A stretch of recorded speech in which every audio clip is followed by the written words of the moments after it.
Hey, Hello. how's it going? Oh, it's going good. How are you? I'm good. Final day before vacation, so can't complain. And is this the Hawaii trip? Yeah, yeah. Oh, it'll be so fun. Yep, we're excited. We're excited. And is it just you and Alex going? Are you going with like a group of people? No, no. All of our friends are also out of town at the same time. It's kind of funny. So just us. Love it. How about you? How are things? Yeah. No, things are good. This is going to be like the spring and summer of yard work. We're just waiting for, we still get the occasional cold chill, which isn't amazing for like planting a garden and reseeding Yeah. our lawn. So I feel like we're just kind of like stop and go. Like we do what we can when the weather's good, but yeah, we'll see.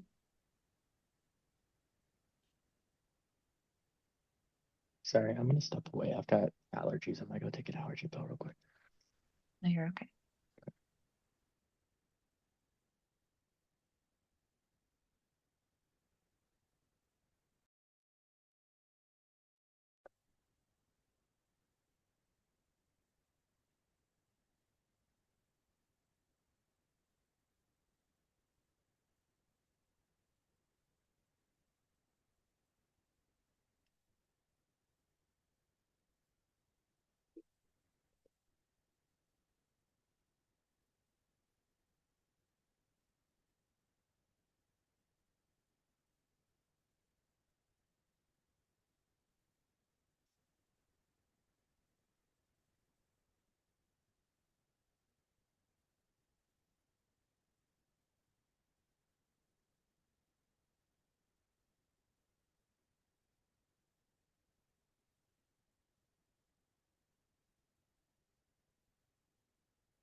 Sorry about that.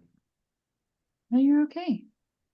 It does look like we've got some people in the waiting room, but we can leave them until, are you ready to go? I think so, yeah. How many people registered? Ooh, I think the last time I checked, it was 60, like Oh wow. 60 something. Yeah. As soon as I put detail in the emails, people were like, yeah, I want that. Did you have a preference on if I share the screen, if you want to share the screen? Can you share? Because I've got notes like on a side screen that I want to Yeah, be able to.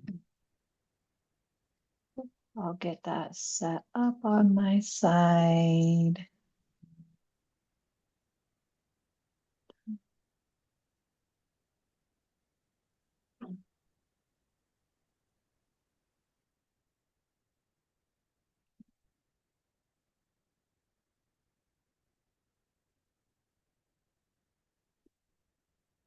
My dog's pouting because we didn't take him for coffee this morning. He normally gets pup cups.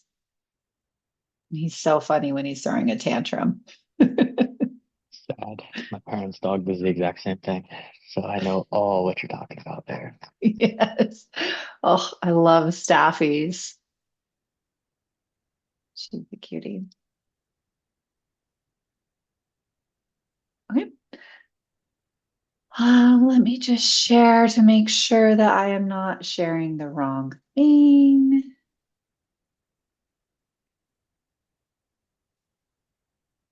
Yeah, looks good. All right. And I will let them in.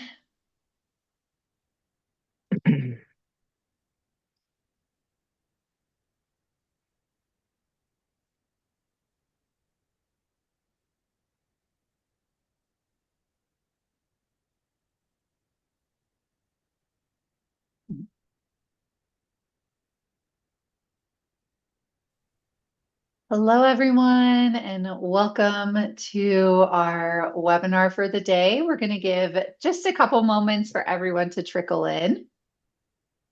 But if while we're waiting, if you want to put in the chat and just let us know where you're calling in from today,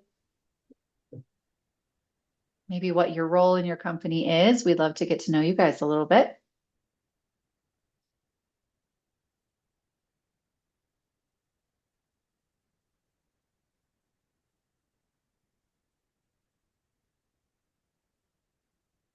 Hello, everyone. I'm Salma, connecting from Canada, and I am a sales compensation senior analyst at Webflow. Well, welcome, Selma. Nice to have you. And it looks like our waiting room is tapering off. So we'll likely get started in the next 1 or 2 minutes. But yeah, if you all just want to take a second to skim through your Zoom bar, make sure that you can identify where the chat box is, where the QA box is. You are more than welcome to participate and ask questions along this training, engage with Paul, let us know what you're interested in. We would love to hear from you. So just make sure that that setup is good to go. And I actually think that we will get started.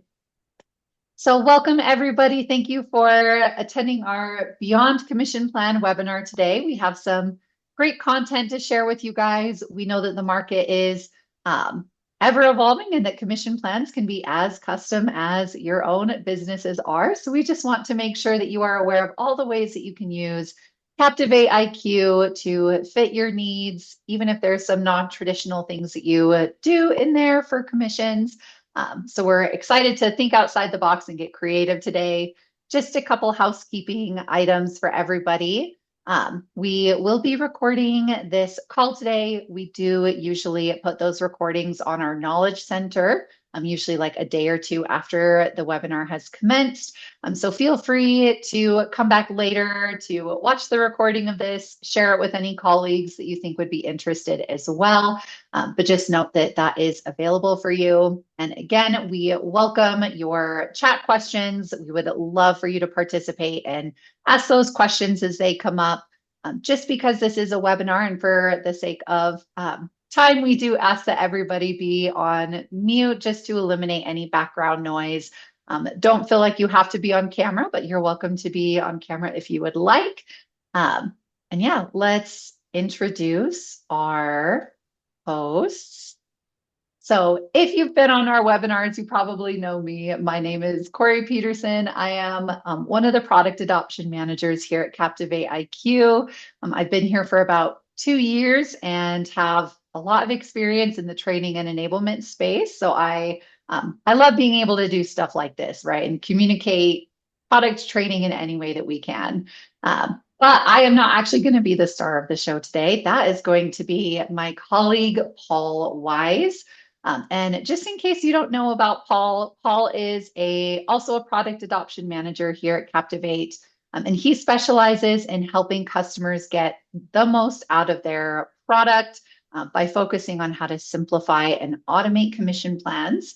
And prior to Captivate IQ, he worked he worked in managing commission teams and was also a consultant in designing commission plans. So if you're looking for someone who knows their stuff, that's definitely Paul. So you are in good hands today.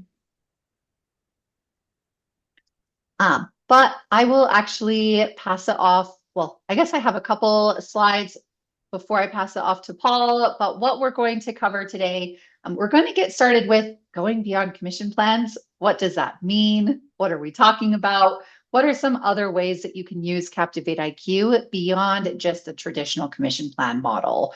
So we'll talk a little bit about why we're doing this webinar today. Then Paul will elaborate on some examples of how you can use Captivate IQ to, again, go beyond the traditional commission plan use case. And once we kind of have our examples under our foot, we understand all the different creative ways that we can use Captivate. We'll also talk about getting started with some of those items in case you want to explore some of those use cases after this call.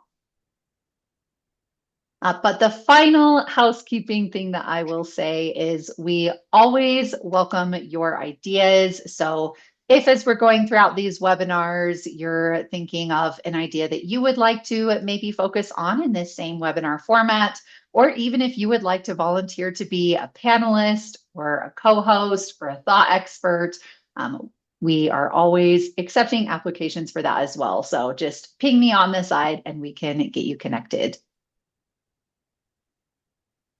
But I think that is all that I had. So Paul, I will hand it over to you and take it away. Thanks so much, Corey. Great to be here with everyone today. So today's topic is, we understand most of you obviously purchased CIQ with the intent purpose of, or express purpose of calculating commissions, automating that process, that tedious, get the data in, run the logic, get the data out so we can get to payroll. But we want to take a look today at a couple different items. One is going to be, Corey, if you want to go ahead and move on to the next slide. How do we make your life easier? And so we're going to bucket that to be some of those more tedious tasks related to commissions. They aren't necessarily the actual task of calculating commissions, but they are additional tasks related to you or perhaps to another team. You may not own 100% of this task. You may own 50% or 25%, or you may not own anything, but having all the data from commissions informs that task. So Corey, if you want to bring me forward. So we're going to call this bucket Make Your Life and Others Easier. And the first one here is going to be plan documents. So we'll talk about that. Each of these will have its own slide, so we'll talk about them in further detail. The next one is going to be commission forecasting. And specifically when we're talking forecasting here, we're not talking about sales forecasting. We aren't talking about the process where reps and managers and directors go through and say, hey, at the end of the month, end of the quarter, I expect to close X dollars. We're actually talking about using the expected forecast, so that document they've already filled out with that information. What do we expect we're going to have as a liability for commissions? And how do we want to forecast that so we can understand and be proactive for our managers to understand, hey, what's the end of the month, end of the period, end of the year going to look like from a commission space? And then finally, in this bucket, we have ASC 340-606 reporting. Not sure how many of you are accountants on this call. I personally am not one, so I don't really know the details of what goes on with getting this into the books, creating journal entries and that much. But what I do know is we have a powerful engine that can create models, and we'll talk about why that's beneficial as opposed to the kind of more legacy way of doing it in spreadsheets. Specifically if you do need to amortize or capitalize those commissions over a period of time. So moving away from this, like making your life easier and others easier, we also want to talk about broadening the world of incentives. So every org, most orgs, I should say, not necessarily every org, is going to have sales comp folks. They're going to have payees who are on some sort of commission. But incentive compensation doesn't just stop with sales comp folks. In fact, one of the largest groups of employees that is actually commissioned are those folks who are on annual bonus or MBO type plans. And so those are folks who are getting paid once, maybe twice a year, and possibly even quarterly occasionally. But they're on plans that aren't necessarily tied to you need to sell something or you need to bring in X number of leads. But if you think about an organization, how large it can be, this population could be substantial. In fact, it can be many times the size of a population that's getting true commissions. And so this may or may not fall under the sales comp team, the sales comp administration team, but it is something we can help automate because it is a very tedious process. It might not pop up every month, it might only pop up once a year. And we'll talk about some of the more details about how you do that in CaptivateIQ down the road. But it is something to keep your mind on because when it does come around, it is generally a substantial population to be doing this for. And then finally, partner commissions. So this is very similar to payee or sales rep commissions for a lot of organizations. However, it really doesn't have a true place where it lives consistently across organizations. I've seen it live with finance. I've seen it live with accounting. I've seen it live with an entire partner operations dedicated team. And so a lot of these teams, if they're not the main customers of CIQ, they're not the main end users, they might not know that this solution can work for them as well. And they're continuing to do partner commissions albeit a very similar process of getting the data in, applying logic, calculating the commission in a more legacy solution like spreadsheets. So we want to bring to light, it doesn't need to explicitly just be for your sales reps. There are other areas of incentives we can apply the power of the calculation engine within CaptivateIQ, as well as the purpose-built solution for something like creating statements, creating reports. So we'll go through each of these in more detail in the following slides, but kind of how we're going to frame this is making lives easier. We're going to look at features more akin to CIQ, and then broadening the world of incentives. We'll talk about things that are incentive-based, but not commissions in that sense. So moving on to making your life and others easier. Corey, if you want to go forward to the next slide, just to recap the three we're going to cover here: plan documents, commission forecasting, and ASC reporting. So moving on to plan documents. Hopefully everyone knows about the plan management feature within CaptivateIQ, but if you don't, I'll give you a brief overview of it. So basically, we have a feature where you can take the data you are already inputting in CaptivateIQ for the purposes of calculating commissions. You can take a template plan document that needs to be populated with some information, whether that be just variable, whether that be variable quota, region, product rates, things like that. All depends on your template. You can upload that template into DocuSign, connect your CIQ to DocuSign, and then send those plan documents out through CIQ via a DocuSign facilitation. Reps can then sign those, and then the documents will be stored within CIQ. So it gives you a way to automate that document population process where there's going to be variable components within the document. So, but the key reason we want to highlight this is, to be blunt, I don't think this is any sales comp admin's favorite job at all. In fact, I think it might be 99% of sales comp admin's least favorite job. I don't have a survey to prove that, but based on all the admins I've talked to over time, I've never met one person who's like, I love plan document season. In fact, I was with a customer last week, and they had on their whiteboard, send out plan documents, and they told me it kept getting moved and moved and moved because they just did not want to get to it, because it is such a tedious and time-consuming task. So depending on the organization, this process very well could involve multiple teams. Just to give you an example of kind of how it worked when I was doing it, creating the document, I had to create the document in sales comp. HR then had to review the document, make sure it was right. Legal had to review the document, make sure all our T's and C's were covered, our I's were dotted, our T's were crossed as well. Then it came back to me, and then HR would send out the document. So this was a 5-step process involving 3 teams. So it was a very time-consuming, tedious process. Just imagine if we have a new wave of hires. Now we got to send out 30 new documents in the middle of the year, right? So it's not necessarily an always at once thing either. It pops up, and it can really be a drag. Populating the document, again, this could kind of live in 2 different places. If you're not using some sort of automated process to populate the document, like our plan management offers, it is going to be very manual. I know teams who pull out data, put it in a spreadsheet, and then they have, unfortunately, whoever is the junior most analyst manually populate each document before it gets sent out, which is a very time-consuming task. I know folks have to block off day, if not a week, depending on how many reps and how much data needs to be populated in each of those documents if they're doing it manually. And then finally, reviewing and collecting signed documents. That can live with either sales comp or HR.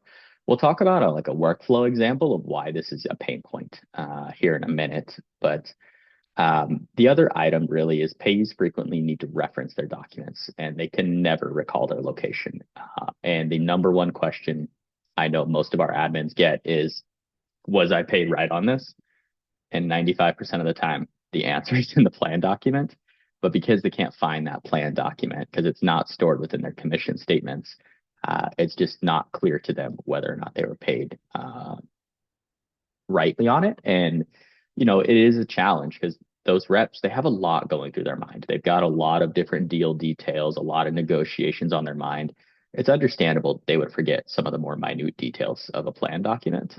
And so we do want to make sure that we can avoid any inquiries and tickets related just finding a document for someone, helping them go into Workday and grab that document. We want to make sure we can centralize that source of truth for commissions And with the plan management feature, since you send the document out through CaptivateIQ, it gets stored in CaptivateIQ.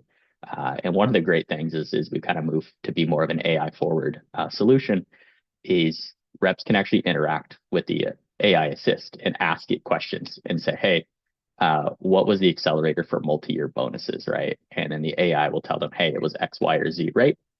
And then the rep now no longer has to go dig through that plan document. They no longer have to submit an inquiry to ask you a question that you're likely going to be like, how do you not know this? And so it kind of really helps all the teams involved here. In terms of like the process taking multiple teams, I just want to give a workflow example here of when you're not utilizing a solution like plan management, CaptivateIQ. So if you think about a team trying to populate a DocuSign, and let's just say for a one-off employee, it's a one-off net new hire in May, for example. This team has to create the document if it's a net new position from scratch, or if it's not a net new position, go grab the template. Then they need to find the details of that person, wherever they live, within Workday, within some HRIS system, within CaptivateIQ.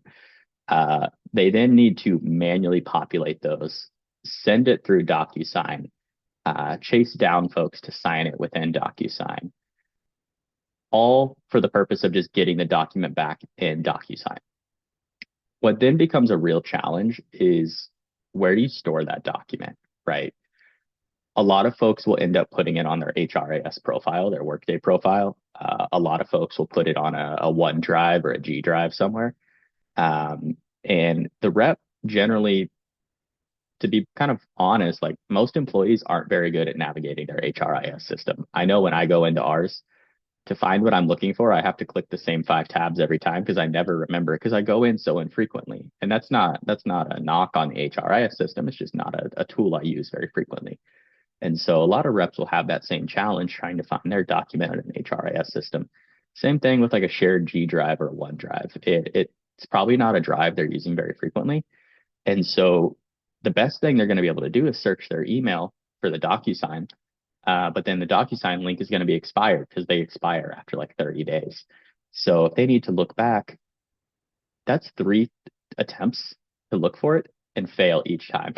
And so really having a centralized location is very important that reps can go if they need to see anything commissions related. This could be payout statements. This could be plan documents. This could be reports. This could be resolved inquiries, right? And it's really key to simplifying their end experience on plan documents. And before kind of we move on from plan documents, because I know you guys are probably a little tired about hearing plan documents, given it's not the most exciting of topics. We are definitely focusing on making some additional investments this year in the plan management experience. We've moved many customers to global attributes recently, and one of the great things about plan management, it has a native integration with global attributes, so it does help simplify pulling that data that you've already input into CIQ into the plan management function.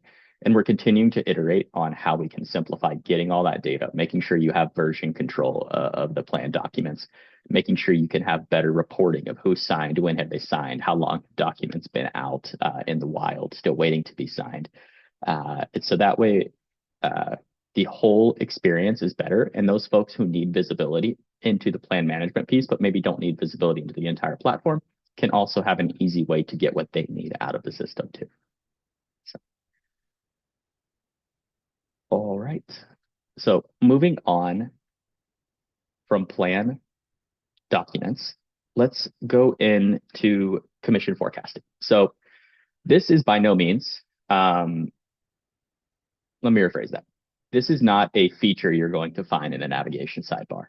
And what I mean by that is there's not a forecasting option anywhere, but it's a way to utilize the tool in a way that's novel and can provide you proactive insights and guidance into your commissions. So a lot of orgs will have data flowing in prior to processing commissions. And while this data is great for preview statements, what if tools, where the true value lies from a sales comp admin perspective is actually being able to forecast things out and provide that guidance to leadership on the upcoming commission periods. And so we want to make sure you guys feel confident in utilizing that data to project out future commission expenses based on your existing logic. And this can be done in a multitude of ways. If you have real-time data flowing through, you could process payouts without publishing them and generate easy reports that are a mock of your finalized commission reports. And that would give you your high-level view of forecasts. If you don't have live data coming through, you could create a forecast data source that your plans look at temporarily until you get to the next period, in which they'll switch to an actual data source. Or you could have a clone of your actual plan that's a forecast specific plan that shares logic within components as well. So that way you can have two versions of the plan, but with the same set of logic in a singular spot. So there's different ways to achieve this. But at the end of the day, we want to give you the tools and the power to be able to go through, look at your data, and use your commission forecast to assess the accuracy of your annual commission plan. How efficient is it? Is it effective at getting the results we're looking for from our sales teams? You know, one of the big things I always get asked is, how do I know if we're tracking on our projected year-to-dates versus our budget? You know, we don't want to get 10 months into the year and find out, oh, we're 120% over the budget of what we were supposed to spend on commissions, yet we're only 80% to the goal. You know, that is not a good scenario to be in. If things are trending that way, you want to know early, and you want to know early and often. You want to know every single month that, hey, it's still trending in this direction. You don't want to just find out a snapshot once and then kind of hope and pray it corrects itself. So we want to make sure we can give you the tools to recalibrate. To kind of give you a scenario here, you know, an example, right? You might see that reps are getting paid out on average 110%, but their quota attainment's only 80%. And what that might tell you is, hey, there's some sort of spiff, there's some sort of kicker that's going on in the plan, and folks are really targeting that, and it's costing us business in other areas. They're not focused on the main objective. They found this little lucrative cash cow, and more power to them for finding it. But we want to make sure that they're focused on the business objective. They're not just focused on that one little thing that gets them paid out with minimal effort.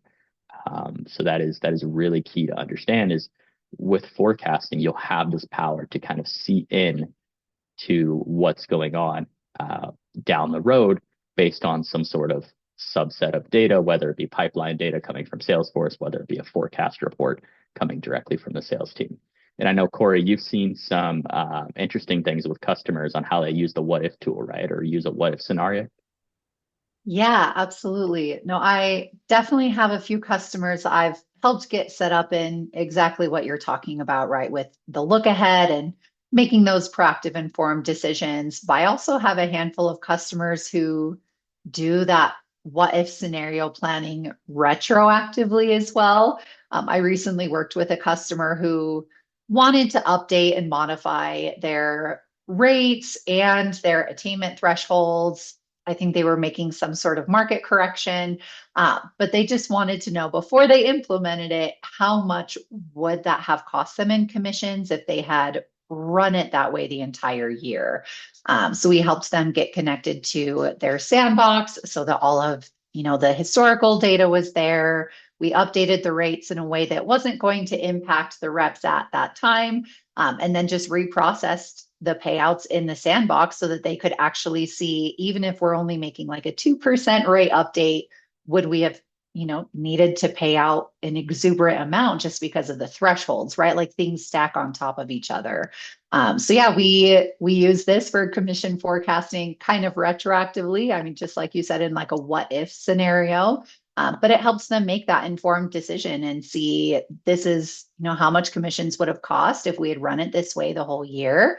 And they were able to be more educated going into leadership and saying like, yes, this is a good idea. Let's make that correction. Or no, we might need to tweak it a little bit more. This is paying out more than maybe we would want to. So yeah, just again, like getting creative with how do you use a sandbox? What scenario are we trying to solve for? But I would say that this is one that's been a huge focus point with my clients lately. Yeah, that's a great call out. These what if scenario building, right? You could say, okay, we're tracking ahead of payouts. We're way over budget 4 months through the year. And then you could say, okay, I want to make this change to the plan, or I want to make these changes to the quotas. But if you don't have the future data to test that against, it's going to be difficult. You don't really know what the true effects are going to be. So looking backwards and saying, hey, we have this 4 months of data to test against and run this scenario, what would have happened is a great way to pair the forecasting with those alterations that you want to make to the plan based on what you're seeing in that forecasting. So that's a great call out. Don't think about future looking data and past data as two separate entities. You can marry them together to get a even more full bodied analysis on what should we do? What are our options here? All right. So taking us into ASE reporting, so commissions, capitalization, and amortization here. One of the big items, and this is especially true if you're in a business like software, is commissions generally need to align with the recognition of revenue. And so one of the challenges there is if you have revenue recognition over a longer period of time, recognizing that commission then has to occur over a longer period of time as well. And what ends up happening is, I'm just going to take an example here. If you recognize it over 36 months, you're going to now end up with 36 rows of that commission being amortized over that 36 months. So 1/36 every single month. And you might have one row and you have 1,000 deals. Now you have, what's that, roughly 36,000 rows, right? For just those 1,000 deals if you're amortizing things over 36 months. And so that type of modeling is a huge burden. And if you're doing it in Excel or your accounting team is doing it in Excel, I can speak from past experience. Anytime you get a big model in Excel, things are prone to break. Things are prone to go as slow as humanly possible. There have been times it wasn't for an ASC 606 model, but to give you an example, it was a model with 1,000,000 rows where I would have to put it in manual mode, hit F9 and sit there for 5 minutes just for it to refresh, right? And so you can imagine if this is a commission amortization model, capitalization model, it is going to be immensely large and they're going to be experiencing that same pain. And so with the calculation engine, the smart grid engine that we have in CaptivateIQ, paired with the fact that the commissions data already exists in CaptivateIQ, we can go ahead and build those models in CIQ. And so if you need something like a massive waterfall listing for all of your deals over the past 4 years where they're all exploded out 36 rows, that's something we can handle with relative ease and can automate that process to that point where all your accountants need to do is they need to come in at the beginning of the month, get the accrual numbers, get the initial close of month business numbers, close of books numbers. And then later in the month, once you finalize commissions, grab that secondary report so that way they can reconcile and true up everything. Because we've already got all the commissions there. We've got the calculation engine to handle large data sets and reports like that. We even have a period date in our reports so they can view different snapshots of it. We can lock and export those reports. So I've seen some really good accounting teams do everything from waterfall listings, journal entries, and so they can run the whole gamut of what they need for their commissions accounting reporting, all within CIQ, and then they can export it and put it wherever it needs to go on their end. So while your accountants probably may not necessarily want to be involved in another tool, I think if that other tool is something that's doing the report for them and the only involvement they have is going in, clicking export to grab what they need, they're probably not going to be so opposed to getting involved in another tool since they're not going to have to be doing that modeling anymore, and generally probably Excel. So, all right. So with that, we are going to shift a little here for the final 10-15 minutes, and we want to talk about broadening the world of incentives. And we do have what I think is a very fun and exciting announcement in here. But moving into the world of broadening incentives, we want to think about bringing new plans into the fold. And I'm not trying to scare anybody who's a sales comp admin and say, hey, you now are going to have more plans under your umbrella, under your responsibility.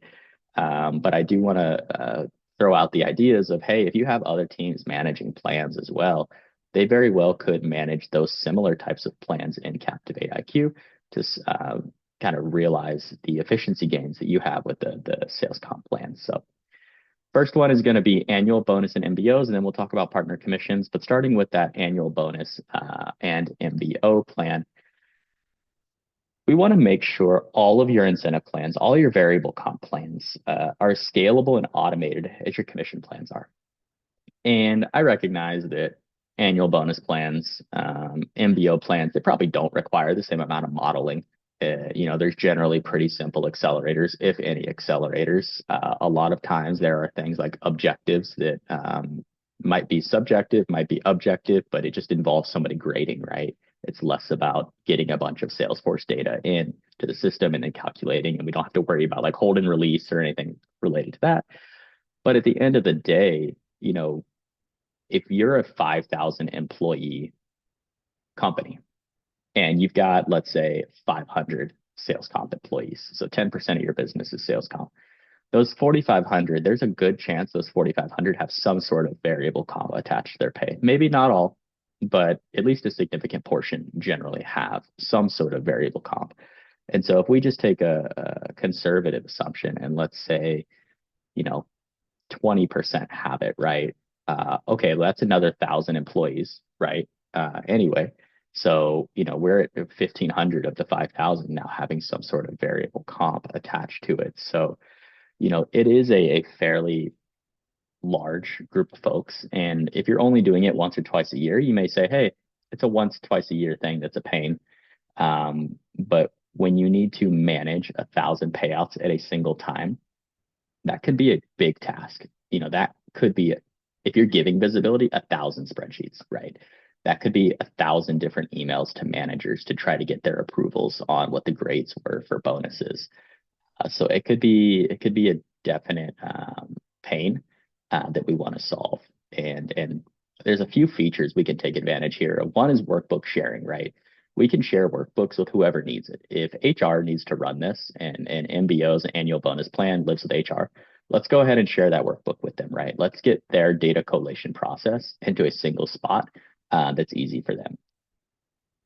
If we need to get inputs directly from the graders, let's say we have objective or subjective grades related to these MBO plans, let's go ahead and get the managers in there. Let's get the directors in there. So that way they can grade. And you might be saying, hey, I don't want them to see everybody's grades, right? And we'll talk about that on the next slide with kind of the exciting announcement. But we want to make sure that we can simplify that workflow process of getting all that data collated into a single spot, just so we can get to the calculation piece. Because with pulling data in from Salesforce, NetSuite, the challenge is we have 1 or 2 or maybe 3 queries with a lot of data. With MBOs and annual bonus plans, it's the opposite. We have like 1,000 queries with very little data because we have 1,000 different folks who need to be graded. And that is the big challenge. It's almost the reverse challenge. And the other piece, and I feel this very acutely, having done plan design consulting, especially around bonus plans, is the number one complaint always with bonus plans and MBO plans is it's a black box. I have no idea what I'm getting paid until the very end of the year when I get my statement or someone tells me or it hits my bank account. And so we want to provide that level of motivation, that level of visibility into employees way before they actually get the payout. And so what I mean by this is you give them an incentive plan to help motivate them to achieve some sort of stretch goal, right? You don't set goals to be really basic and it's just a do your job type goal. You want it to be a stretch goal. But if folks don't feel they understand how to even achieve that, or they don't think their performance is directly tied to the payout, because there is no visibility, there's no transparency, they're just not going to be motivated. And if they get it, great. If they don't get it, okay, oh well, I didn't really know how to get it anyway. And so we want to make sure we remove that black box perception around bonus plans. And that could be done either by giving employees statement visibility, right? If you have a component that's annual business performance, let's say it's annual net revenue retention for the business, just to throw one out, we could have preview statements for these bonus plans that have quarterly updates of that metric, right? And so they can see a live time update of, okay, how is the business pacing? Where am I at? If they have quarterly objectives they need to meet for their annual payout, we could have them do the scoring at the end of each quarter, and then they can see the additional scores add up and filter into their preview statement, right? So there's a lot of ways to remove that black box perception and improve transparency. And then finally, the other final item I want to talk about, and it's not on the screen, but reporting. If you have 1,000 different spreadsheets for 1,000 different annual bonus plans, and everybody's got their own objectives, there is no way to report on that at all. You can report maybe on the final payout numbers through your payroll system, but there's no way to do level reporting to see, are certain departments setting goals too easy, but their own department isn't achieving their department goals, and are other departments pulling way more weight, but they're not even meeting their own goals internally because they're setting too difficult of goals. So we want to make sure we can have some reporting to review holistically the bonus plan, the incentive plan, and make sure we're treating our employees, one, fairly, and two, we're rewarding them based on what they're actually doing, and we're not having a bunch of separation between how are we setting goals in one group versus another group, how are things getting scored in one group versus another group, and so that's really key. And then Corey, I know you wanted to add something here as well about MBOs. Yeah, no, I would, and thanks for involving me. I love all of this stuff that we're talking about. I would just say, as Paul is going throughout these slides, what I would challenge the group is, if you're ever listening to something and there's a yes, but in your brain, maybe it's, yes, I would love to be on the NBO plan, but permissions are a huge thing for me. And I don't want everybody to be able to, if I invite more people in, does that mean that there's going to be more hands in the cookie jar that can mess things up? That's a great example for using access controls or advanced permissioning, like Paul has already mentioned, that, what can we do to help you feel comfortable with the yes and also with your buts, right? That there's a slew of features that goes into supporting items like this, the MBO plans, the partner commissions. And that is really what our role is here for. As the product adoption managers, we work with your CSMs to really help you find that custom feature set to meet all of your goals, and not just, okay, how can we get as many plans as possible in Captivate, but how can we help you succeed across all departments? So yeah, I would say a lot of these things, again, are able to float because of the other feature functionalities that we have. So if you're ever curious about how to implement items like this or what that could look like for you, just let us know so that we can recommend the best course of action and that best feature set to fit your needs. But yeah, this is an exciting one. And I know that Paul has more to talk about with MBO specifically. But yeah, I hope that you guys consider these. Thanks, Corey. And so moving on to the next slide here, the thing I wanted to announce, and we're actually announcing it today. So if you see it on LinkedIn, it's a pretty big announcement for us, is we're actually launching a purpose-built feature for MBOs today. And so what this allows you to do is create those workflows, request grades, request managers to put in goals, request payees to put in goals. And then we can kick off those workflows. And so you now have a singular dedicated workspace within CaptivateIQ to manage these types of plans. And then once you have your MBO data set created, you would just go through and create a commission plan, albeit likely a simpler commission plan type workflow to calculate the logic and generate a payout statement. And then you can utilize that for reporting downstream. So it's definitely a custom build or purpose build, feature here. And we've got kind of a screenshot to show you of, we have review statuses for each of the goals. So you could set up logic based on review statuses.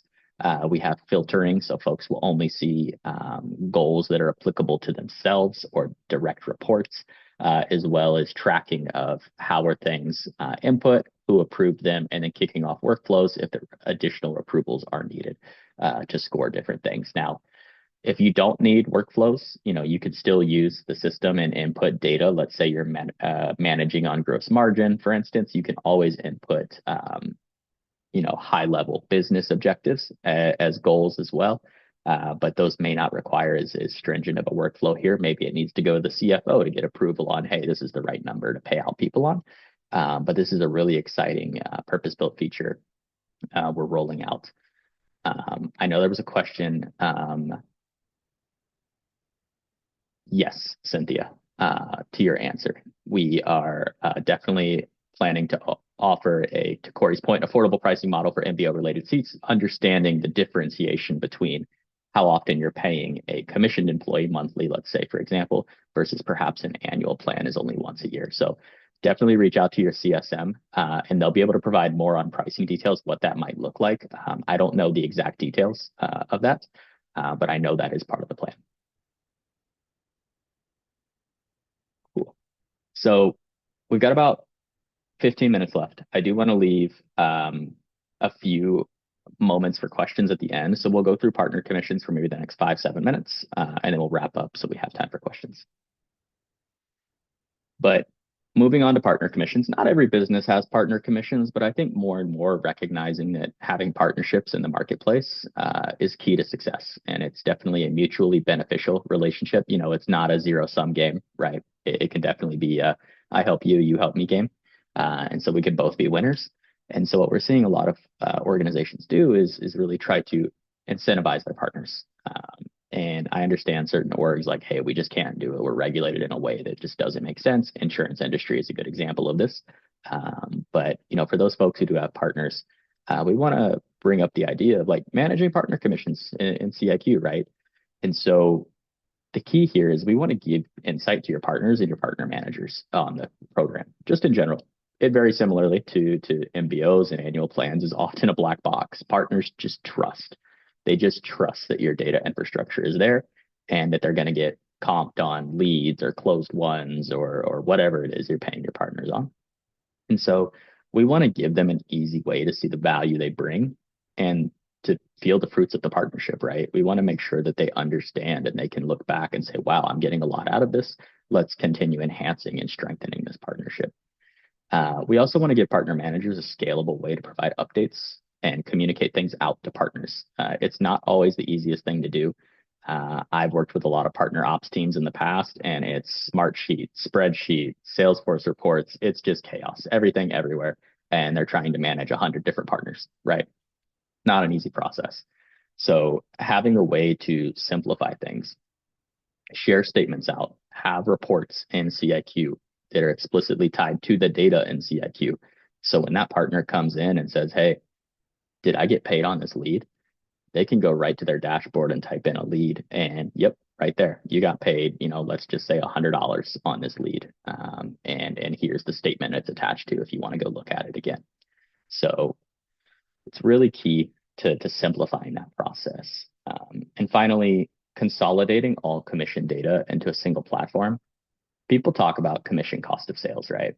And while partner spiffs, partner commissions might fall under the marketing budget, at the end of the day, it is still a part of that cost to acquire a customer. And so we want to see a more complete picture of commissions going out the door to people. And so if you want to add this data in, if you are operating in a Smartsheet, spreadsheet, Salesforce report, NetSuite report world, that's pretty difficult to do. But if you're giving your partner statements, if you're giving your partner managers visibility, you can easily add that data into existing cost of commission reports and get that full, complete picture. And then finally, continuing with reporting. We always want to review the efficacy of any plan. If there are certain partners who are providing a lot of really valuable business and we notice, hey, they haven't leaned in all the way, but when they do lean into this partnership, we both win. But then you've got other partners who have really leaned in, but maybe you both don't win when they really lean in. You want to be sure you can highlight and flag those relationships so the partner managers can assess and address anything that needs to change, anything they need to work on together to make sure that that partnership is more fruitful. And for those ones where the partner isn't fully leaned in, how do we get them to fully lean in to continue, the great work we're doing together? And to kind of give you an example, when I used to run commissions, partner commissions didn't live under me. It lived under a team dedicated to the operations of partner teams. And I kid you not, like 10 questions a month I got were from partner managers, thinking that their data lived with me because I owned the commissions. And then we would just reroute them to partner ops who would field the question. And then it might end up finding its way back to me about something else, because the partner manager is also getting comped on similar data as the partner. And so having all this data, all the management of these processes in a singular place just makes everyone's lives so much easier because you both have access to the same systems. You both have access to the same statements, to the same reports. And it's going to be a much easier process to manage this for everybody involved. And I know there might be some concern about, hey, these partners are external, right? I don't want to give them access to our CIQ system. There's actually a great feature in statements where you can send somebody a static link statement. And so it's good for 30 days. It's a static web page. They don't have to log in or anything. You don't have to give them login access or anything.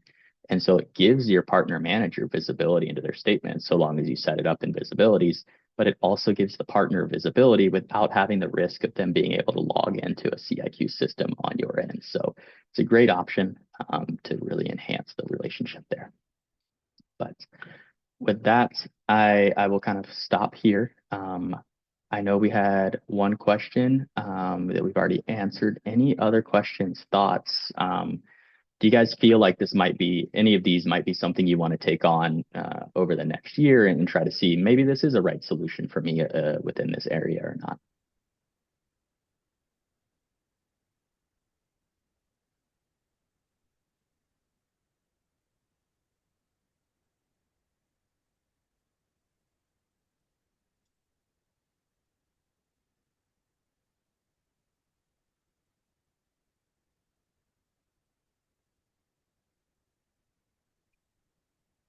And I'll see if I can go back to show.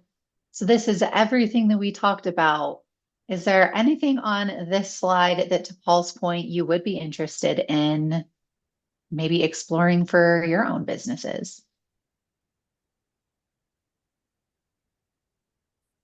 Awesome. I see some comments about partner commissions. Yep.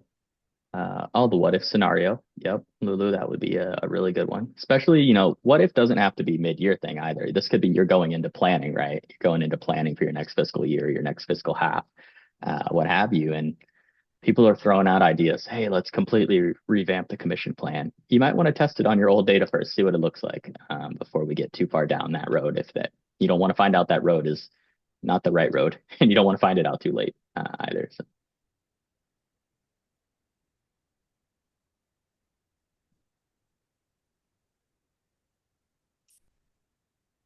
Love it.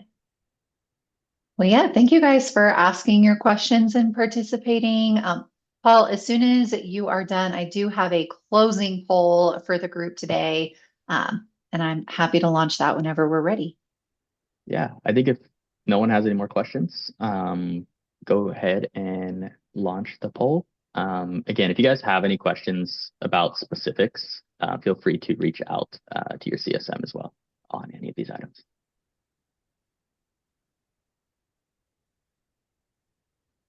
All right, so the group, I have just launched the poll. We are always looking for ways to improve these webinars. So this poll is we just want to know how you liked the content, if it was matching what you were expecting to learn. But again, if you have any additional feedback for us, any other webinar ideas, feel free to put that in the chat. And yes, thank you, Paul, so much for putting this content together. It sounds like it was super helpful, and it's always nice to learn how to think outside the box a little bit. So thank you for your time. Yeah, of course. Thanks everyone for showing up and the engagement. All right. Well, as soon as you guys are completed with your poll, you're welcome to hop off. Again, you can expect to see this recording on our Knowledge Center within about 24 hours. So keep an eye on that. Again, share it with anyone that you think would be interested, and have a great rest of your day, everyone. Bye.